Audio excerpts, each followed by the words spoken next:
clima nos bastidores do futebol brasileiro pegou fogo de vez, e quem está no centro da polêmica é o Flamengo.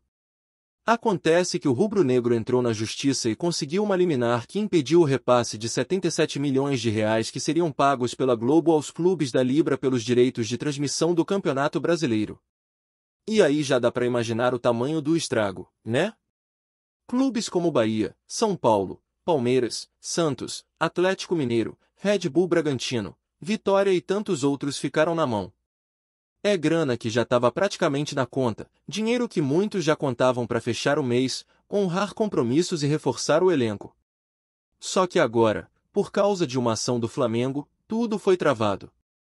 E o mais surreal é que o próprio Flamengo já ia receber mais do que todo mundo. A quantia prevista para o rubro-negro era de 17 milhões de reais, mais do que o dobro, por exemplo, do que receberia o Bahia. Só que, mesmo assim, o clube carioca decidiu ir à justiça porque achou que merecia mais. A alegação? Que não há clareza suficiente no contrato firmado entre a Libra e a Globo, especialmente na parte que define a divisão da fatia referente à audiência. O contrato com a emissora prevê um repasse total de 1 bilhão e 170 milhões de reais por temporada, e esse valor deveria ser dividido entre os clubes da seguinte forma: 40% de forma igualitária, 30% conforme a classificação no campeonato, e os outros 30% baseados na audiência. E aí é que mora a confusão. O Flamengo quer saber exatamente como é que essa audiência está sendo medida, quais os critérios, e principalmente, qual o peso do pay-per-view na divisão do bolo. Até aí, tudo bem. É direito do clube questionar, buscar mais transparência. O problema é que, enquanto tenta resolver isso, o Flamengo decidiu ir à justiça e travou o dinheiro de todo mundo. Isso mesmo. Não bloqueou só a parte deles. Bloqueou o pagamento de todos os clubes da Libra. E é isso que revoltou os dirigentes. O São Paulo, por exemplo, deixaria de receber mais de 13 milhões, o Palmeiras perderia mais de 12 milhões, e o Bahia, que não nada em dinheiro, estava prestes a embolsar mais de 7 milhões de reais. Uma quantia que poderia ajudar e muito num momento de mercado complicado, elenco desfalcado e necessidade urgente de reforços. Mas o Flamengo travou tudo, e os clubes ficaram a ver navios. Essa guerra começou meses atrás, com reuniões entre os dirigentes da Libra e até propostas alternativas sendo apresentadas. O Flamengo sugeriu que a divisão da parte de audiência fosse feita com base no número de assinantes do Premier. Ou seja, se um clube tivesse 20% dos assinantes, levaria 20% da fatia relacionada à audiência. Só que a proposta foi colocada em votação e, pasmem, foi rejeitada por praticamente todos os clubes. Apenas o Volta Redonda apoiou a ideia. O Paysandu se absteve. Todos os demais disseram não. E aí entra o ponto central dessa treta: se o Flamengo faz parte da Liga, e a Liga decidiu por maioria qual o modelo de distribuição, por que não respeitar a decisão? Por que partir para a justiça e, pior, prejudicar todo mundo no processo? É essa postura que vem sendo chamada por muitos de egoísta e gananciosa. O Flamengo, mesmo sendo o clube que mais receberia, quis mudar as regras do jogo, e como não conseguiu convencer os outros clubes, foi direto na justiça e causou um verdadeiro terremoto no calendário financeiro dos times. Os dirigentes estão revoltados, e com razão. Clubes como o Bahia, que dependem dessa receita para manter a estrutura funcionando, agora precisam rever planejamento, cortar custos ou até atrasar pagamentos. Tudo isso porque um clube, mesmo sendo mais beneficiado, quis receber ainda mais. E se a gente for olhar os números, a diferença que o Flamengo tenta garantir agora não é pouca coisa. De acordo com os cálculos apresentados, se a proposta deles tivesse sido aceita, o rubro-negro receberia 18 milhões e 800 mil reais só nessa parcela, contra os 17 milhões e 400 mil que foram definidos pela regra atual. Estamos falando de uma diferença de aproximadamente 1 milhão e 400 mil reais. Parece muito? Sim. Mas em comparação ao impacto que isso causa nos demais clubes, é um preço alto demais por uma briga que deveria ser resolvida internamente, e não com uma liminar. Enquanto isso, o Bahia, que vem sofrendo com desfalques importantes e tentando retomar o bom momento do início da temporada, se vê no meio de mais um problema. Sem essa verba, o clube pode enfrentar dificuldades para buscar reforços, equilibrar as finanças e dar respaldo a um elenco que vem tentando mostrar união e força, mesmo em meio às adversidades. Aliás, essa união ficou bem clara na postagem recente do Michel Araújo. O jogador foi às redes sociais e mandou um recado firme: temos que seguir lutando mesmo na adversidade. Este grupo merece grandes coisas e elas acontecerão. Vamos junto, família. Aqui ninguém desiste. É aquele tipo de declaração que, mesmo simples, mostra que os jogadores estão ligados na situação e que sabem da responsabilidade que têm em campo. E por falar em entrega, não dá para não destacar a atuação de Sanabria. Desde que chegou ao Bahia, o cara vem mostrando raça, disposição e, acima de tudo, qualidade. Contra o Vasco, ele foi premiado com um belo gol, numa partida difícil, e se destacou como um dos poucos que não se esconde. Um jogador que briga por cada bola, que não desiste e que parece ter entendido o peso da camisa tricolor. Se o Bahia tivesse mais 4 ou 5 com essa mentalidade, talvez a fase fosse outra. E essa é a diferença entre simplesmente contratar e realmente reforçar. Sanabria chegou para ser reforço, para agregar, para elevar o nível do time. Ainda está no começo da trajetória, tem margem para evoluir fisicamente, mas o potencial técnico já ficou claro. O torcedor reconhece quando vê entrega, quando vê vontade. E nesse ponto, o novo camisa tricolor já caiu nas graças da torcida. Enquanto o campo pede reação, fora dele a diretoria do Bahia também se movimenta.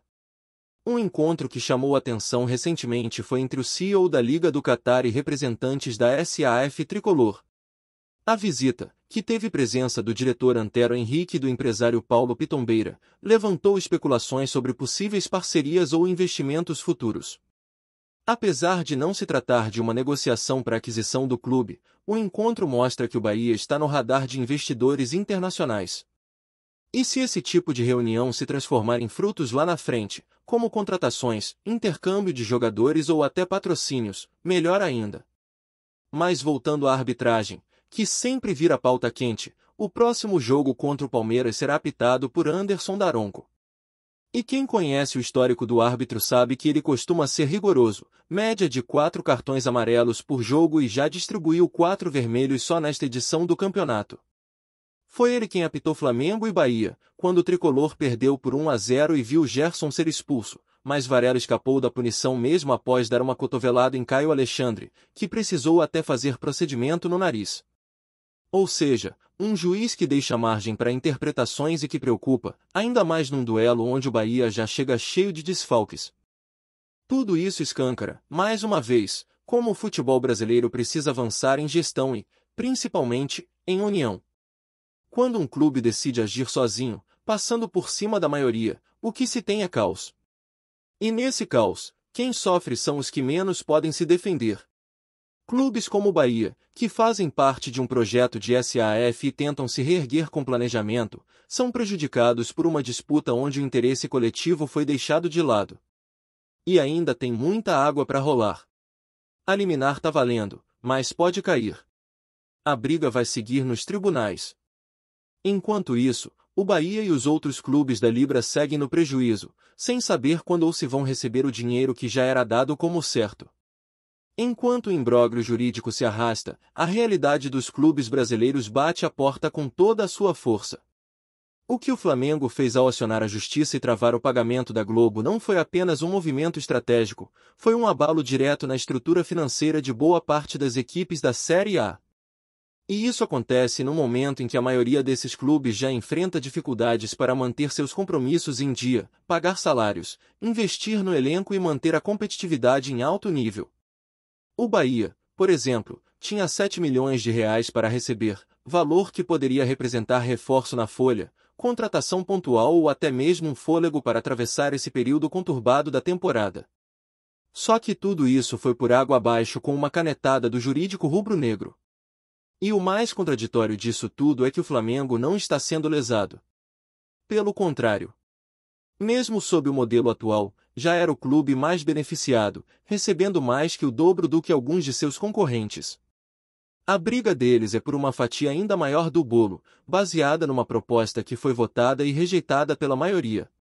E se a liga foi criada justamente para unificar os clubes e dar força coletiva, como é que se justifica esse tipo de atitude individualista? O clube carioca age como se estivesse acima das decisões do grupo, buscando impor sua vontade mesmo que isso custe caro para todo o resto. Não se trata apenas de querer mais dinheiro, trata-se de romper com o espírito de união que, em teoria, deveria reger a Libra. Essa tentativa de alterar a distribuição de receitas com base no número de assinantes do Premier pode até parecer coerente do ponto de vista mercadológico, mas ignora completamente o contexto esportivo e social dos clubes brasileiros. O Flamengo quer atrelar o seu valor à audiência, mas esquece que essa audiência não se constrói sozinha. Cada jogo é composto por 2 times. Sem adversário, não há espetáculo.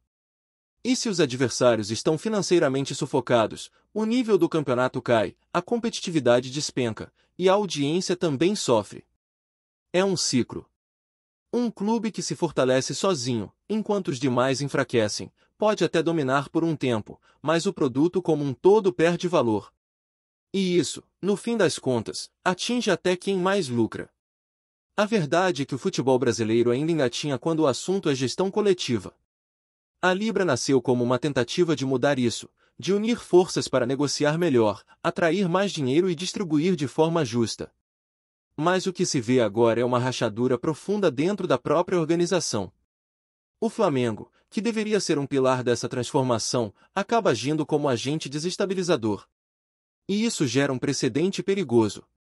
Porque, se cada clube que se sentir prejudicado for à justiça individualmente, a liga deixa de fazer sentido. E mais do que isso, se a moda pega, a insegurança jurídica vai afastar investidores, patrocinadores e até emissoras de TV. Quem vai querer negociar com uma entidade onde os acordos podem ser desfeitos a qualquer momento? Enquanto isso, o Bahia precisa lidar com as consequências práticas dessa disputa. A perda imediata dos 7 milhões de reais afeta diretamente o planejamento da SAF. A equipe já sofre com um elenco limitado, várias lesões e dificuldades na reposição. Lucas Mugni fora, Caule ainda em processo de retorno, Biel lesionado, e as opções no banco não conseguem manter o mesmo nível. O jogo contra o Palmeiras é uma pedreira e vai exigir do time um desempenho quase perfeito para sair com algum ponto. Mas como cobrar excelência de um elenco que não tem peças de reposição e que, além disso, acaba de perder uma receita fundamental? E essa situação escancara a importância de um elenco qualificado. O Bahia começou bem o campeonato, com um time titular encaixado e um futebol competitivo. Mas bastou perder algumas peças para o desempenho despencar. Isso não é culpa do treinador, tampouco da diretoria. É reflexo de um futebol onde poucos têm recursos para montar elencos equilibrados.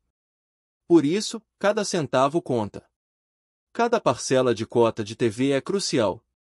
E quando esse dinheiro some por causa de uma disputa judicial sem consenso, o prejuízo vai além do financeiro, é técnico, é esportivo, é institucional.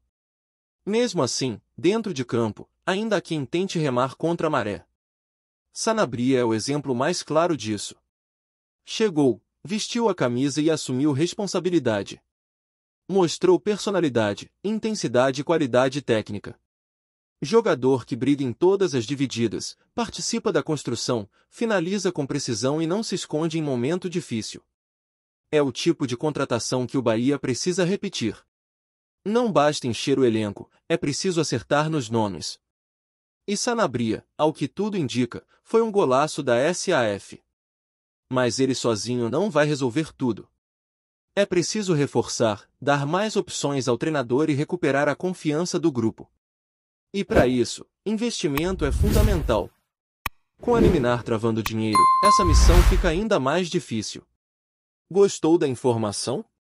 Deixe seu like, compartilhe com os amigos e comente sua opinião sobre o que está rolando no esporte. Quer saber mais sobre seu time favorito? Continue acompanhando o Nordeste Sport News. Um burburinho tomou conta do noticiário esportivo e das redes sociais nas últimas horas. O confronto entre Bahia e Vasco, válido pelo Brasileirão, teria sido cancelado de forma inesperada. A notícia caiu como uma bomba entre torcedores e analistas, gerando uma onda de especulações que ainda não encontrou explicação oficial convincente. O que se sabe até agora é pouco, mas já suficiente para movimentar o debate esportivo em todo o país. Há quem fale em problemas de ordem logística, como falhas de segurança dentro ou fora do estádio, situações que poderiam comprometer a integridade da partida. Outros rumores apontam para desacordos administrativos entre clube e organização, que teriam culminado na decisão drástica de impedir a bola de rolar. Nos bastidores, surgem até versões de que questões jurídicas poderiam ter atravessado o caminho da competição, travando um duelo que já vinha sendo aguardado com expectativa por duas torcidas apaixonadas. O certo é que a súbita suspensão abriu espaço para interpretações de todos os tipos. Torcedores do Bahia, atônitos, questionam se haverá prejuízo técnico para a equipe, que se preparava intensamente para o confronto. Do lado do Vasco, os comentários também não param. Será que a decisão beneficia ou atrapalha um elenco que tenta ganhar corpo no campeonato? As especulações se espalham rapidamente, com grupos de mensagens e páginas de torcidas levantando hipóteses a cada minuto. Enquanto não surge uma versão oficial, o silêncio das entidades responsáveis apenas alimenta o clima de mistério. A imprensa tenta contato, mas até agora nenhuma nota definitiva foi emitida. O episódio, sem dúvida, já entra para a lista de situações inusitadas do futebol brasileiro, um torneio conhecido pela emoção dentro de campo, mas também por episódios marcados por imprevistos e polêmicas fora dele. Entre rumores e incertezas, uma coisa é clara: Bahia x Vasco, ao menos por hora, não aconteceu. O que virá depois ainda é uma incógnita, mas o burburinho em torno do caso promete render manchetes e conversas por muito tempo.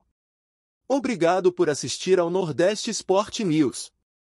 Se você quer estar sempre atualizado sobre o que acontece no futebol do Nordeste, inscreva-se no canal e junte-se à nossa torcida. Até a próxima, e que venham mais vitórias para os nossos times.